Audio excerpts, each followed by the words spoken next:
আজকে দেখাবো আপনাদের কিভাবে মেডিকেল চেক করবেন। বিদেশ গেলে যে মেডিকেল করতে হয় ওই মেডিকেল চেক করবেন। আপনারা প্রথম একটি ওয়েবসাইটে যাবেন। ওয়েবসাইট হচ্ছে এইটা। এই ওয়েবসাইটে যাবেন। তারপর আপনাদের আমার নেট স্পিড স্লো, তাই একটু সময় লাগতেছে। আপনাদের হয়তো আরেকটু দ্রুত কাজ করবে। তারপরে এখানে দেবেন আপনার পাসপোর্ট নাম্বার, আর এখানে আপনার কান্ট্রি। আপনাদের সামনে আমি এই পাসপোর্ট নাম্বারটাই দিই।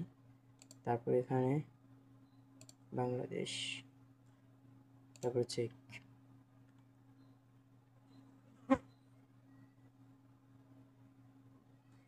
এভাবে আপনারা মেডিকেল চেক করতে পারবেন। আপনাদের দেখাবে এখানে ফিট আছে না আনফিট, বা এটা কি এখন হয়েছে কি হয় নাই, রেজাল্ট দিছে কি দেয় নাই, তা এটা এখান থেকে দেখতে পারবেন। এটা এখনো মানে ফিট হয় নাই। আপনার যদি ফিট হইতো তো এখানে ফিট লেখা আসতো, আনফিট হইলে এখানে আনফিট লেখা আসতো।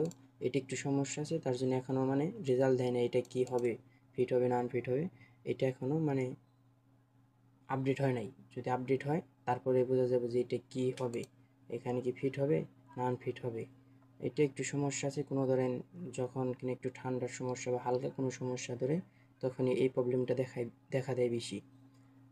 এটা হয়তো ঠিক করে দিবে, হয়তো ওদের সাথে কথা বলতে হবে, কথা বললে হয়তো এটা ঠিক করে দিবে। কিন্তু আপনারা তো এইভাবে যে কোনো এটা চেক করতে পারবেন, দেখতে পারবেন যে কিনা এটা ফিট আছে নাকি আনফিট আছে। বা আপনাদের আমি এর পরবর্তী একটা ভিডিও দেবো যে এটা ফিট আসলে কেমন দেখায় আর এটা আনফিট আসলে কেমন দেখায়। এই দুইটা ভিডিও আরেকটা আমি আপলোড করব। আসলে আমি শর্ট ভিডিও করি, তো তার জন্য বেশি সময় নেই। আমি শর্টকাট যে কোনো কিছু শর্টকাট দেখাই। এটা যখন ফিট আসবো তখন আপনাদের আরেকটা আমি চেক করে দেখাবো। যদি ফিট আসে তো এখানে ফিট লেখা থাকবে, আর যদি আনফিট থাকে তো এখানে আনফিট লেখা থাকবে।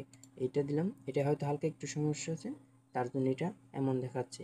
আশা করি সকলে চ্যানেলটি সাবস্ক্রাইব করে পাশে থাকবেন। ধন্যবাদ।